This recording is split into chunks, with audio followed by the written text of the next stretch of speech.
지금 우리가 발을 딛고 살아가는 이 세상이 싸움터와 같습니다. 그래서인지 우리가 쓰는 말 가운데서 보게 되면 전쟁이라는 말이 참 많이 들어가 있습니다. 예를 들면 입시 전쟁, 출퇴근 전쟁, 취업 전쟁, 심지어는요 살을 빼는 것도 살과의 전쟁이라고 말하죠. 자, 이렇게 우리의 삶이 치열한 전쟁입니다. 그런데 이 세상에는 이것들보다 더 치열한 전쟁이 진행 중에 있습니다. 어떤 전쟁일까요? 바로 영적인 전쟁입니다. 그래서 우리 주님께서도요 우리를 이 세상으로 보내시면서 이렇게 말씀을 하셨어요. 다 같이요.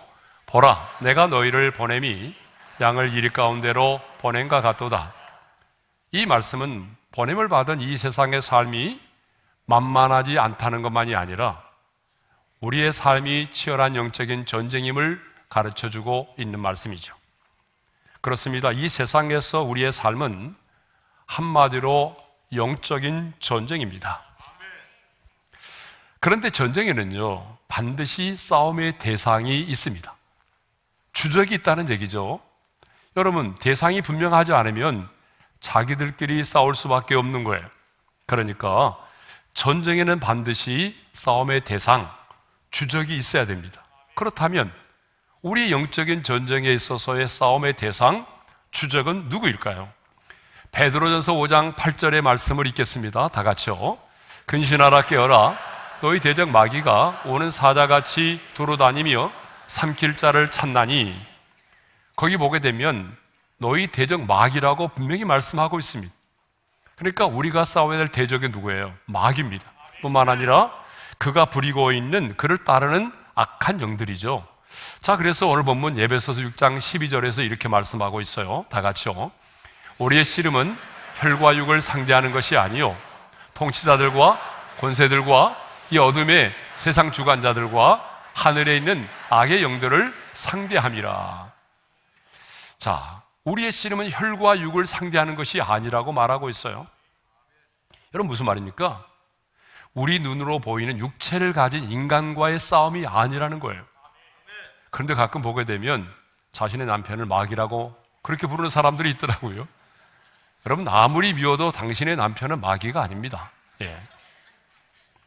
과거 베드로는요 혈과 육으로 전쟁을 할 때가 있었어요. 우리 예수님이 겟세마네 동산에서 잡히시려고 할 때에 그 예수님을 잡으려고 하는 사람의 오른쪽 귀를 검으로 내리쳤잖아요. 모세 역시 어때요? 저 애굽 사람이 자기의 동족 히브리 사람을 치는 것을 보고 그 애굽 사람을 쳐 죽였잖아요. 그런데 여러분, 영적인 전쟁은 이렇게 하는 게 아니라는 거예요. 혈과 육으로 하는 게 아닙니다. 그러면 우리가 상대해야 되는 주적은 누구죠? 마귀와 그리고 하늘에 있는 악의 영들이라는 거예요. 그러면 하늘에 있는 악의 영들은 누구죠? 영적 세계에서 하나님을 대적하는 사탄의 부하들, 그 마귀의 졸개들을 말하는 겁니다. 그리고 통치자들과 권세자들과 이 어둠의 세상 주관자들은요 한결같이 세상에서의 영향력과 권위를 가지고 있는 세력들을 말합니다. 그러면 왜 이들이 우리의 대적입니까? 그것은 하늘에 있는 악의 영들이 이 세상에서의 지위와 권세를 가지고 영향력을 행사하는 자들을 가장 강력한 도구로 사용하고 있기 때문에 그렇습니다. 그래서 성경은요 이 땅의 통치자들과 권세자들을 위해서 어떻게 하라고 말하죠? 기도하라고 가르치고 있는 것입니다. 성도 여러분, 우리의 삶이 영적인 전쟁입니다. 자, 아멘 안 하신 분 계세요? 자, 우리의 삶이 영적인 전쟁입니다. 내가 의식하고 있든지 않든지 간에 여러분들이 예수 믿고 구원받아서 하나님의 군사로 부르심을 받고 있다면 우리는요 지금 영적인 전쟁의 한복판에 우리가 있는 것이죠. 지금 우리는 우리 눈에 보이지 않는 치열한 영적인 전쟁을 치르고 있는 것입니다. 그러면 누가 이 영적인 전쟁에서 승리할 수 있을까요? 아니, 어떻게 하면 우리는 이 치열한 영적인 전쟁에서 승리할 수 있을까요? 첫째로 주 안에서와 그 힘의 능력으로 강건해져야 합니다. 오늘 보면 10절의 말씀을 우리 함께 읽겠습니다. 다 같이요. 끝으로 너희가 주 안에서와 그 힘의 능력으로 강건해지고. 자, 영적인 전쟁에서 승리하려면 어떻게 하라고 말하죠? 강건해지라고 말하죠. 근데 원문에 보게 되면 이 강건해지라는 말이 명령형으로 되어 있어요.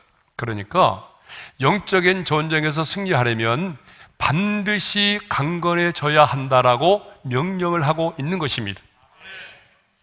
그렇습니다, 여러분.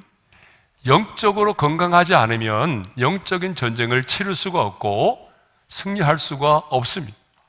자, 그러면 어떻게 하면 우리가 강건해질 수 있죠? 어떻게 하면 우리가 영적으로 강건해질 수 있을까요? 첫째는 주 안에 있을 때입니다.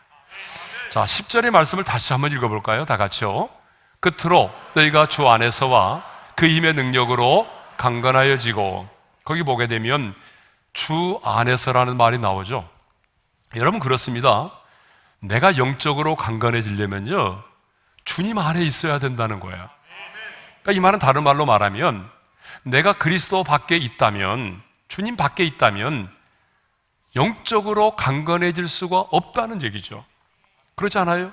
그래서 신약 성경을 보게 되면요, 이런 표현이 너무나 많아요. 주 안에, 그리고 그리스도 안에, 그리스도 예수 안에. 여러분, 셀 수 없을 정도로 이런 표현들이 정말 많이 나옵니다. 자, 그러면 주 안에 있다는 것은 무엇을 의미할까요? 여러분, 주님 안에 있다는 것은요, 주님과의 연합을 말합니다. 그리고 그 주님과의 연합은요, 주님과의 친밀한 사귐을 의미하는 것입니다. 그래서 예수님은요, 이렇게 주 안에 있다는 것을 포도나무와 가지의 비유로 말씀을 하셨어요. 여러분, 요한복음 15장 4절의 말씀을 함께 읽겠습니다. 다 같이요. 내 안에 거하라, 나도 너희 안에 거하리라. 가지가 포도나무에 붙어있지 아니하면 스스로 열매를 맺을 수 없음같이 너희도 내 안에 그려하리라. 아멘. 예. 예수님은요, 자신을 포도나무로, 그리고 그 가지를 송대든 우리로 비유하고 있습니다. 그리고 가지가 포도나무에 붙어있지 않으면 스스로 열매를 맺을 수 없다라고 말씀을 하셨어요. 그러면 어떻게 하면 가지된 우리가 열매를 맺을 수 있을까요? 자, 주님은 요한복음 15장 5절에서 이렇게 말씀을 하십니다. 다 같이요. 나는 포도나무요 너희는 가지라. 그가 내 안에 내가 그 안에 거하면 사람이 열매를 많이 맺나니 나를 떠나서는 너희가 아무것도 할 수 없습니다. 여러분, 가지된 우리가 열매를 많이 맺으려면 그 안에 있어야 된다는 거죠. 무슨 말이죠? 포도나무에 붙어 있어야만 한다는 것입니다. 그렇지 않으면 아무리 똑똑한 가지라고 할지라도 자기 스스로는 열매를 맺을 수가 없다는 거예요. 포도나무에 붙어 있지 않는 가지는요, 포도나무에 붙어 있지 않은 가지는 나무인 주님으로부터 생명의 영양분을 공급받지 못하기 때문에 여러분, 어떤 열매도 맺을 수가 없는 것입니다. 그러므로 가지된 우리는 끊임없이 주님 안에 거하면서 그 주님과의 친밀한 사귐을 가져야 됩니다. 그 주님과의 친밀한 사귐을 통해서 우리는 생명의 영양분을 공급받게 되는 것이죠. 여러분, 영적인 전쟁은요, 하나님께 속한 전쟁입니다. 그러니까 여러분의 선행과 능력이 중요한 게 아니라 주님과의 친밀함이 중요합니다. 영적인 전쟁에서 승리하려면 내가 주님과 얼마나 가까이 지내느냐, 주님과 내가 얼마나 친밀한 사귐을 갖고 날마다 그 영양분을 공급받으면서 살아가느냐, 여러분, 이게 중요하다는 거예요. 예. 자, 두 번째로 우리가 어떻게 하면 강건해질 수 있느냐, 그것은요, 그 힘의 능력으로 강건해지는 것입니다. 그래서 10절에 이런 말씀이 있어요. 다시 한번 읽겠습니다. 시작. 끝으로 너희가 주 안에서와 그 힘의 능력으로 강건하여 지고.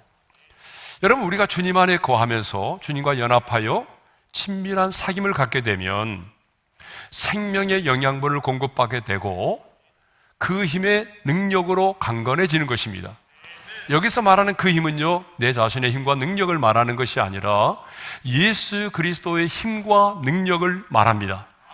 좀 더 구체적으로 말씀드린다면 여기서 언급되고 있는 그 힘은요, 사망의 권세를 이기시고 부활하신 그 예수 그리스도의 힘과 능력을 말하는 것입니다. 마귀의 일을 멸하시고 승리하신 예수 그리스도의 그 힘과 능력을 말하는 것입니다. 사실 우리에게는요, 아무런 힘과 능력이 없어요. 그래서 시편 기자도 이런 말을 했잖아요. 도우림이 없는 인생도 의지하지 말라. 여러분, 영적인 전쟁에서 우리 인간은요, 정말 힘이 없어요. 여러분의 힘과 능력으로 마귀를 이길 수 있다고 생각하세요? 여러분의 인격으로 악한 영의 유혹을 이길 수 있다고 생각하세요? 여러분이 아무리 똑똑하고 세상의 지식을 많이 가지고 있다고 한들, 여러분 그 세상의 지식으로 악한 영을 물리칠 수 있다고 생각하세요? 여러분, 정말 그건 어리석은 일이죠. 네? 여러분의 인격이 아무리 고상해도, 아니 세상 사람들로부터 당신은 말이야 법 없이도 사는 사람이야, 그런 말을 듣는다고 할지라도 여러분의 품성과 여러분의 인격을 가지고 세상의 악한 영과의 전쟁에서 승리할 수가 없습니다. 악한 영의 유혹을 물리칠 수가 없단 말입니다. 자, 두 번째로, 어떻게 하면 우리가 이 영적인 전쟁에서 승리할 수 있는가? 어떻게 하면 우리의 대적을 이길 수 있는가? 첫 번째가 뭐였어요? 다 잊어버리셨죠? 주 안에서와 그 힘의 능력으로 강건해지는 거였어요. 이제 두 번째입니다. 두 번째는 뭐냐? 하나님의 전신갑주를 입는 거예요. 자, 본문 11절의 말씀을 우리 함께 읽겠습니다. 다 같이요. 마귀의 간계를 능히 대적하기 위하여 하나님의 전신갑주를 입으라. 여러분, 싸움을 하려면 무장을 해야 돼요? 하지 말아야 돼요? 해야 되죠. 무장을 하지 않고 전쟁터로 나가는 군인은 없습니다. 여러분, 영적인 전쟁도 마찬가지입니다. 악한 마귀와 또 하늘에 있는 악한 영들과 싸우려면요, 반드시 무장을 해야 됩니다. 그런데 이 무장은요, 어느 몸의 한 부분만 무장을 한다고 되는 게 아니에요. 우리의 온몸, 우리의 전신을 무장해야 돼요. 우리의 온 존재를 다 무장을 해야 된다는 거예요. 그래서 성경은 이걸 뭐라고 표현한 거 하면은 전신갑주를 입으라, 전신갑주를 취하라고 말하는 거예요. 우리의 온몸, 우리의 인격 전체를 무장을 해야 된다라고 하는 거죠. 그런데 이 전신갑주는요, 보게 되면 6가지의 무장으로 되어 있어요. 저 그림을 한번 딱 참고만 하시고요. 6가지의 무장으로 되어 있는데, 첫째가 뭐냐 그러면 진리의 허리띠예요. 그러니까 진리로 너희 허리띠를 띠고 그랬잖아요. 여러분, 당시에 사람들이 입고 다니는 옷은요, 그냥 어때요? 그냥 둘러매고 다니는 옷이니까 그거를 매지 않으면요, 아무것도 할 수가 없어요. 그런데 진리로 허리띠를 매라고 그랬잖아요. 그러면 이 진리의 띠는 뭘까요? 진리 대신 예수 그리스도를 믿는 확고한 믿음입니다. 그러니까 쉽게 말하면 예수 그리스도만이 길이요, 예수 그리스도만이 진리요, 예수 그리스도만이 생명이라는 사실을 의심 없이 믿는 거예요. 네? 그러니까 진리 대신 예수 그리스도를 믿고, 진리 대신 예수 그리스도를 바라보고, 진리 대신 예수 그리스도를 따라가는 삶이에요. 여러분, 이게 너무 중요하거든요. 자, 예수 그리스도만이 하나님 아버지께로 나아갈 수 있는 유일한 길이다, 이 사실이 믿어지지 않고 종교는 똑같은 거야, 이렇게 종교 다원주의를 믿게 된다면 이 사람은 영적인 전쟁을 할 수 없다는 거예요. 예수만이 유일한 길이요, 진리요, 생명이라는 확신이 있어야 그 진리로 띠를 띠고 여러분 영적인 전쟁을 할 수가 있는 것입니다. 그러니까 예수 그리스도만이 진정한 진리라고 하는 이 확고한 믿음, 이 믿음을 가진 것이 뭐예요? 진리로 허리에 띠를 띠는 것입니다. 두 번째로는요, 의의 호심경이에요. 자, 14절 하반절에 보니까 의의 호심경을 붙이고 라고 되어 있어요. 여러분, 호심경은요, 이 목에서부터 무릎까지 이어지는 갑옷인데, 그 갑옷 중에서 어떤 것이냐면 이 가슴 부분에 있잖아요. 가슴 부분에 뭐 강한 동판이라든지 구리로 만들어진 여러 장식들을 붙이는 거예요. 그래서 여러분 우리가 영화 같은 데 보게 되면 그냥 갑옷이 아니라 여기 보게 되면 막 비늘 같은 여러 가지 동판들이 붙여 있잖아요. 그죠? 이게 바로 의의 호신경입니다. 그래 예전에는 이걸 흉배라고도 말하고 우리말로는 가슴 바지라고도 말하는 것입니다. 그러니까 이 호신경을 붙이는 목적이 뭐예요? 내 가슴을 보호하기 위해서입니다. 좀 더 구체적으로 말씀드리면 우리 안에 있는 심장을 보호하기 위해서입니다. 그러니까 사탄은요 끊임없이 우리의 심장을 공격한다는 거예요. 어떻게? 참소를 통해서, 때로는 비방을 통해서 여러 가지 수단과 방법을 가리지 아니하고 우리의 심장을 공격해요. 우리의 심장을 멈추게 하려고 하는 거죠. 그러면 의의 호신경으로 무장한다는 게 뭘까요? 여러분, 의의 호신경으로 무장한다는 것은요 예수 그리스도의 의의 옷을 덧입는 것입니다. 사탄이 우리를 참소하고 사탄이 우리를 정죄하고 사탄이 끊임없이 우리를 비방해도 무슨 소리 하는 거야? 나를 의롭다 하신 이는 예수 그리스도야. 예수 그리스도께서 그의 의의 옷을 내게 덧입혀 주셨어. 나는 예수 그리스도로 말미암아 의롭다함을 얻은 하나님의 사람이야. 여러분 이 확신을 갖는 것이 바로 의의 호신경으로 덧입는 것입니다.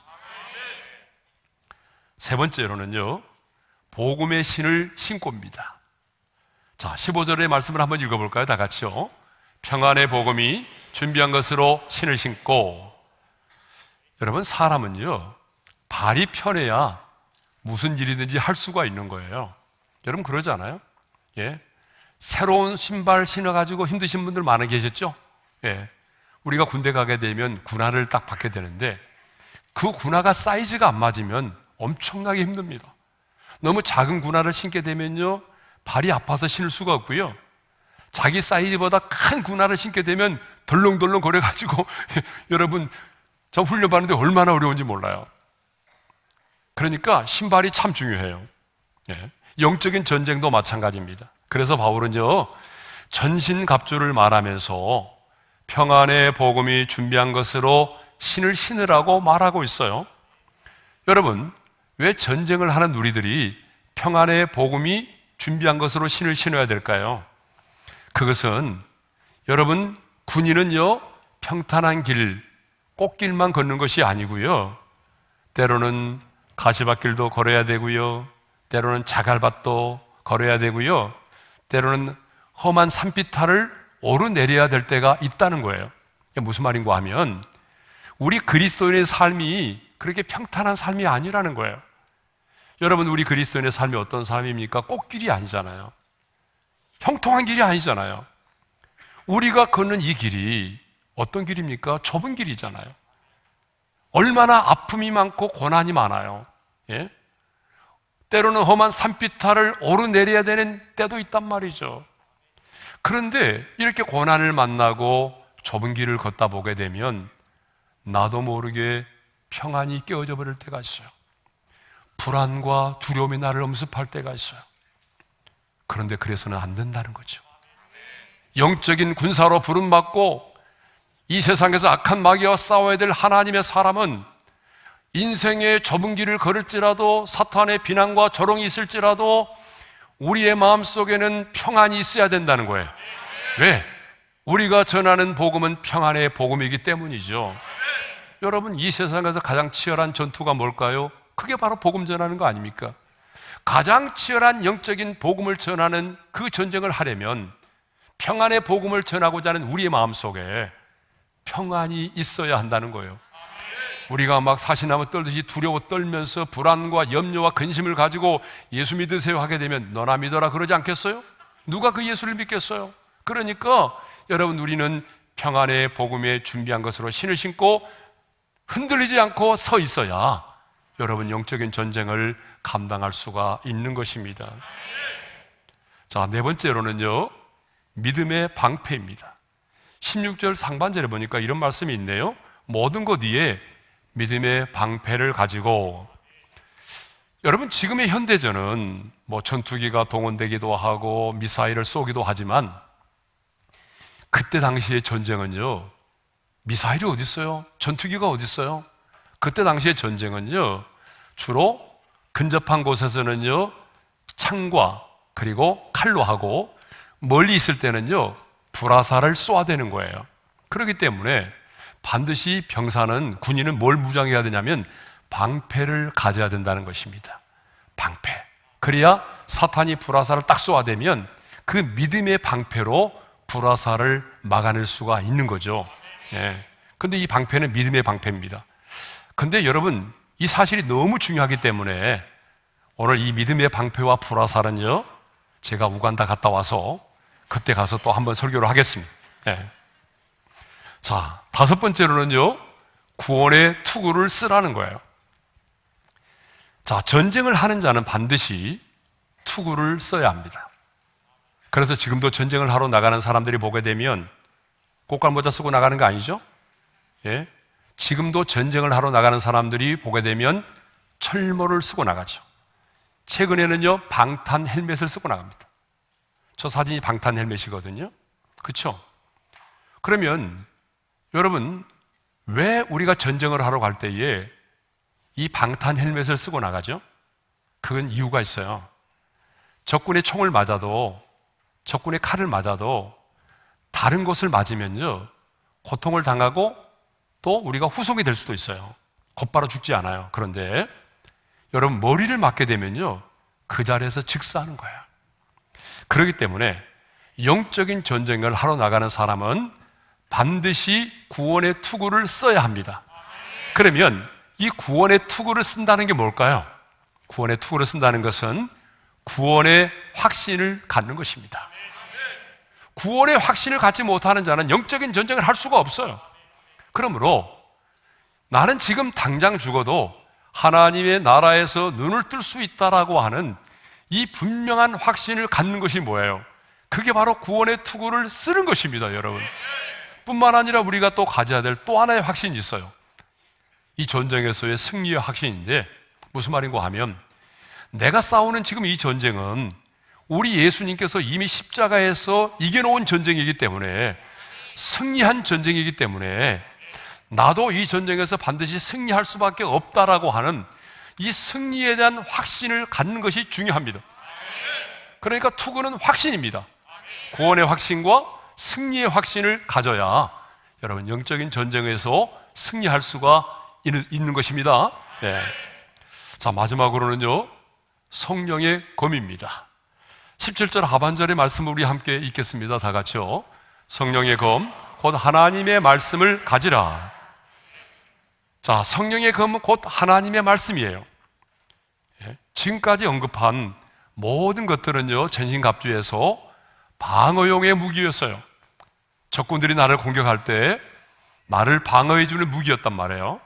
그런데 유일하게 전신갑주 중에서 공격용 무기가 있어요. 그게 뭐예요? 바로 성령의 검, 곧 하나님의 말씀입니다. 그래서 우리 예수님도 사탄으로부터 시험을 받을 때에 예수님이 어떻게 물리쳤어요? 예? 혈과 육으로 했나요? 아니죠. 우리 예수님도 기록되었으되 기록되었으되 기록되었으되 이렇게 기록된 말씀으로 사탄의 시험을 물리치셨습니다. 그러니까 예수님은 우리에게 사탄을 이길 수 있는 유일한 무기가 하나님의 말씀이라고 하는 것을 우리에게 이미 가르쳐 준 거죠. 예. 자, 그런데 그러면 여러분, 왜 하나님의 말씀이 성령의 검이 될까요? 왜 하나님의 말씀으로 우리는 사탄을 이길 수 있나요? 그것은 하나님의 말씀은 살아있고 좌우의 날선 어떤 것보다 예리하기 때문에 그렇습니다. 그래서 히브리서 4장 12절에 이런 말씀이 있어요. 다 같이요. 하나님의 말씀은 살아있고 활력이 있어 좌우의 날선 어떤 검보다도 예리하여 혼과 영과 및 관절과 골수를 찔러 쪼개기까지 하며 또 마음의 생각과 뜻을 판단하나니. 아멘.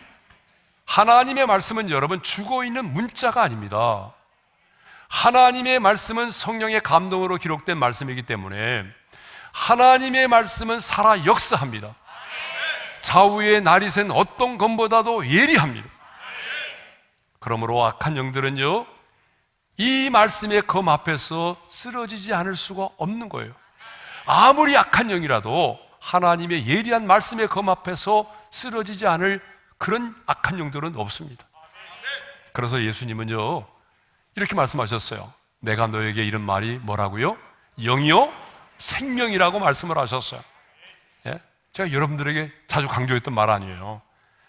하나님의 말씀이 영이라고 하는 것은요, 시간과 공간을 초월하여 역사한다는 거 아니에요. 그러니까 모세에게 주셨던 말씀, 3000년 전, 2000년 전 주님께서 주셨던 말씀들이 시간과 공간을 초월해서 오늘 내게 주시는 말씀이 되는 거예요. 왜? 하나님의 말씀은 영입니다. 뿐만 아니라 하나님의 말씀은 영이기 때문에 매임을 당하지 않아요. 여러분, 우리 인간들은요, 육을 가지고 있기 때문에 매임을 당할 때가 많잖아요. 사람의 말 한마디에 상처를 받고 매임을 당하죠. 남편이 무심코 내뱉는 그 말 한마디, 자녀 입에서 불쑥 튀어나오는 말 한마디에 우리는 상처를 받고 그 말에 매임을 당할 때가 있어요. 재정에 매임을 당하고 관계에 매임을 당하고 상황과 환경에 매임을 당할 때가 많아요. 그런데 여러분, 하나님의 말씀은 매임을 당하지 않습니다. 왜요? 영이기 때문이죠. 내가 감옥에 있어도, 내가 질병 가운데 있어도 하나님의 말씀은 여전히 그 가운데서 살아 역사합니다. 하나님의 말씀은 생명이라고 그랬어요. 무슨 말입니까? 하나님의 말씀이 생명이라는 것은 바로 뭘 얘기하는 거죠? 살리는 힘을 가지고 있다는 거예요. 하나님의 말씀이 선포되면 죽은 영혼이 살아난다는 거죠. 누가 사탄을 이길 수 있습니까? 누가 우리의 대적과 싸워 승리할 수 있습니까? 주 안에서와 그 힘의 능력으로 강건하여진 자입니다. 하나님의 전신갑주를 입은 자입니다. 주 안에서와 그 힘의 능력으로 강건하여지고 하나님의 전신갑주를 입고 치하여 이번 한 주간 동안도 영적인 전쟁에서 승리하여 하나님의 영광을 우리 모두가 볼 수 있기를 주님의 이름으로 축원합니다.